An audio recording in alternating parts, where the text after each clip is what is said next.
Have you ever been to Gaza, by the way? No, because I would probably be murdered by the idea. Why would you be murdered? They put my name on one of their bombs. They murdered journalists more 20, than all 30 other nations combined 20, this 30 year. years ago, that was also the case. If you've never been there, you don't even know the people. You need to live with the people for at least 10 years to understand who they are before you represent them. You're representing people that you don't know. I was born there, and I don't need to represent their ideology. But at the end of the day, they are Arabs. My mother is an Arab. My father is an Arab. And they are lost cause because they are believing of foreign ideologies.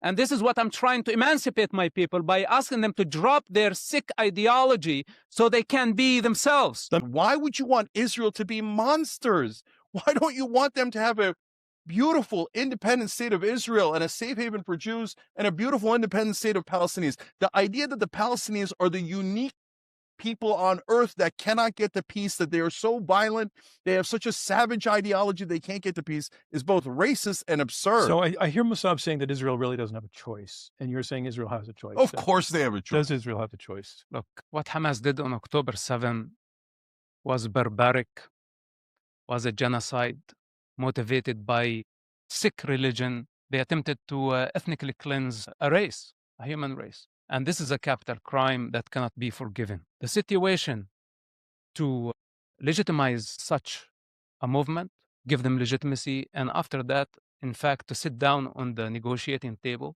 then reward them with a state and political gain and financial gain. This is exactly what they wanted. Hamas, on October 7 in the morning, they killed Jewish children for revenge. In the afternoon, they killed Arab children, their own children. And by the way, this is a Palestinian practice to sacrifice their own children for political and financial gain. This is the essence of their game. And I am a living example. If you look at me, when my father had to choose between his Hamas Palestinian ideology and his own son, he chose the non-existential. He chose Allah over his son. And this is a living example to show you how these people function. They are willing to sacrifice not only 40,000 Gazans, they are willing to sacrifice an entire region religiously for something that does not exist. So with that said, Israel has no choice. It's not only about the children and the civilians of Gaza. It's about also the future of an entire generation in the Middle East. And I don't think there is a way around eradicating Hamas and removing them from power. We may suffer right now, and the Gazans may suffer, but the future will be bright without, at least brighter without Hamas. Yeah, I mean, he did this ode to children, and I agree. 34 kids were killed on October 7th. That's heartbreaking. 15,000 Palestinian children have been killed.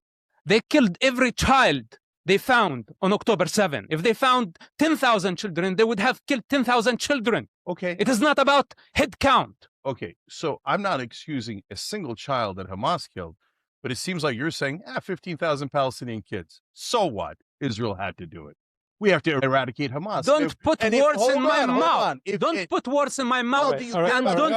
And don't think that you hold the higher moral ground. I do. Those are my children. Those are my brothers and my sisters. And you are not. Don't pose as the one you care more. You don't care more than I do for the Palestinian children or for the Arab children. All right. The reason why are they suffering? This is the most important thing. And you Cenk, don't mind that Israel just murdered one moment, 15,000 Cenk, I'm going to pull moderator prerogative moment. Let's just take a breath and take it down 10 degrees. I understand you're both riled because you both care about this. Okay. So there is no need to take the higher moral ground. You know, here I speak on behalf of the Arab and the Jewish children. You've made your point. You've made your point effectively and passionately. I'm not being selective, and I don't need them to put words in my mouth. 15,000 children at a minimum are dead, and you're saying keep going. Why? Why are they dead? You're saying keep going. Why are they dead? So more children, thousands Why more children. Why the children of Gaza are dead? Answer the question. So it's not because of the Israeli bombs, right? Israel made... the Hamas made the Israelis kill the Palestinian children. It's always the Palestinians' fault. Always, right? You said the Palestinians don't even exist. And you say that you were looking out for them. You were an Israeli spy, right? I said Palestine does not exist. I did not say Arabs don't exist. Okay, but I mean, you're claiming that you care about the Palestinians, but you were an Israeli spy. And you said your father sold you out. Didn't you sell out your dad? I'm not saying you shouldn't have. I get why you did it, but you sold him out. He didn't sell you out. You were the traitor. So basically, right now, you're just going on a personal attack. Let me ask you this question. No, because I'm addressing what you said. I want to answer you. Okay. If you had information about a suicide bomber that is about to kill people indiscriminately, would you report them to the authorities? I didn't blame you for what you did. Answer the question, yes or no. Would you report it? Of course I would report a terrorist attack. Would that make you a traitor? Well, it depends on the situation. But when you right. said that your dad sold you out, that's just not true. Okay. I'm going to step in again because it has gotten personal. I understand you're both feeling it, and that's just not what we do here. We want to keep it on the points. So okay. I understand feelings have been hurt. Yeah, but then I need to answer his question. I want to move on from that question because we're gonna keep going in that direction in circles. Fair enough. Can I answer the No. She asks, given that Hamas remains deeply and violently committed to the fundamental Palestinian ethos of no sovereign state for the Jewish people in any part of the land, manifested in the declared demand to exercise a non-existent right to settle inside Israel's sovereign territory in the name of return, what exactly makes you think there is room for a negotiated agreement, assuming that Israel's own red line is to maintain and protect its very existence as the sovereign state of the Jewish people? You have already stipulated that you are a supporter of the existence of Israel, so that's not the challenge here. The question is why would they want to negotiate for that when she feels that is fundamentally at risk? Yeah, this is the same arguments they always make. Why should we negotiate? Oh, those guys are evil, uniquely evil. We kill way more than them. We've occupied them for 57 years. We've oppressed them for 57 years, but they're uniquely evil. And by the way, let's acknowledge the huge amount of racism in that. The Muslims and the Arabs and the Palestinians are unique savages. They're not part of civilization, as Netanyahu said in the speech to Congress. So you can't trust these people. They're naturally violent, they say, as they drop 2,000-pound bombs on their children. So I don't think either side is naturally violent. That's racist, anti-Semitic, bigoted. It's absurd. You get to peace through negotiation. So according to her logic, okay, the African National Congress used to do violence in apartheid South Africa. Well, that's it. These brutish savages and like Nelson Mandela, you can never get to peace with them. Well, it turns out you could get to peace with them if you tried. They didn't want to get to peace with them until there was economic consequences, and that was because of the boycotts. We should do the same exact thing to Israel. America should cut off all funding. We're supporting a brutal occupation, the giant oppression of 5.5 million people, the deaths of 40,000 people, and then they turn around and claim the Palestinians are violent? It's disgusting, it's offensive, and it's counter-rational. Right. It's not even close to rational. I'm cutting in because you've made that point before. I just want to let Have you ever been to Gaza, by the way?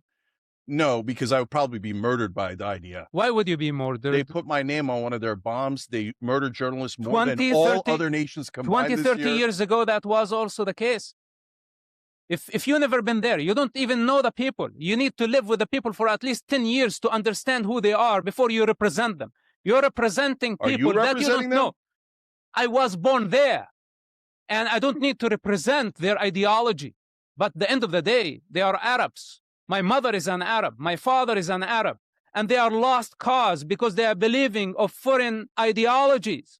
And this is what I'm trying to emancipate my people by asking them to drop their sick ideology so they can be themselves. Let me come in on that very point. To what extent would you say that the people who live in Gaza and the people who live on the West Bank are supporting Hamas now? And do they, in fact, seek peace with Israel? And I know everybody's different, and it's I'm asking a general question. Listen, but in general, the vast majority of what's so-called Palestinians in the territories, whether in the West Bank or Gaza, the vast majority of the Muslim world have been supporting Hamas. And the reason, not because they know what Hamas is, not because they understand Hamas ideology. The reason, it's because of their anti-Semitic approach, because of their hatred of the Jewish people, and they found their angry cause to launch a global assault against this most productive ethnic group that they have contributed so much to life. And they did not start this war, and they haven't oppressing what's so-called Palestinian people. The Palestinian people have been inflicting self-pain for 70 years. So if Hamas were to be defeated or disappear or something absurd like they resign, the bulk of the Palestinian population would still be at war with Israel or still be willing to be at war with Israel. Listen, prior to the first Palestinian Intifada, we did not have a problem. There was no one checkpoint. We were able to go and dine in Tel Aviv. The Jewish people were able to come to Ramallah, to Gaza, shop. I have memories of Jewish families coming to our house, and my father was serving them dinner. We did not have a problem. There was no wall. We were able to travel abroad until the moment Yasser Arafat brought his sick ideology and started the Intifada. This is when everything went wrong. That's not answering my question about, you're talking about the leadership again, and I'm asking about the common But yeah, I'm person. giving you an example that it is possible. Arabs and Jews can get along. Definitely. Okay. Arabs and Jews can get along, but Palestinian ideologists, this is something that does not have any limitations, and it's an anarchy without a moral compass. Nothing can satisfy it. The entire foundation of this conflict is based on a false narrative, and the false narrative begins with Palestine. The most important question of this century, of our time, that we need to answer, everyone needs to answer.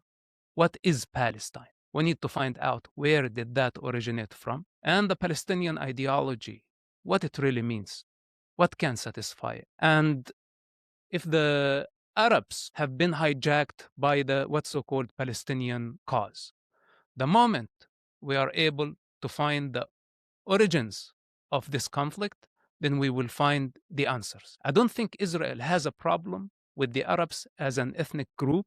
I think Arabs, Jews, Persians in the region, then they can get along.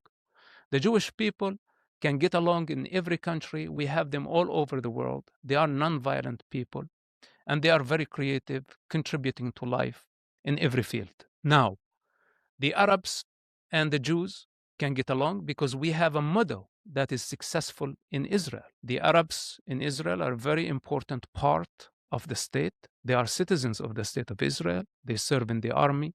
They are part of the social fabric. And this is a living example that Arabs and Jews can get along. But now, the Palestinian ideology, this is delusional. It's a very dangerous, violent ideology that kept developing to a very dangerous state. And today is the time for the world to question this ideology. What do they want? What's their agenda? What's their ultimate goal? Is it to build a Palestinian state, or is it to destroy the state of Israel? If we are able to answer these questions, then we may be able to provide a solution soon, hopefully, for this endless conflict. If you have a 401k or an IRA, please listen. Gold is at record highs.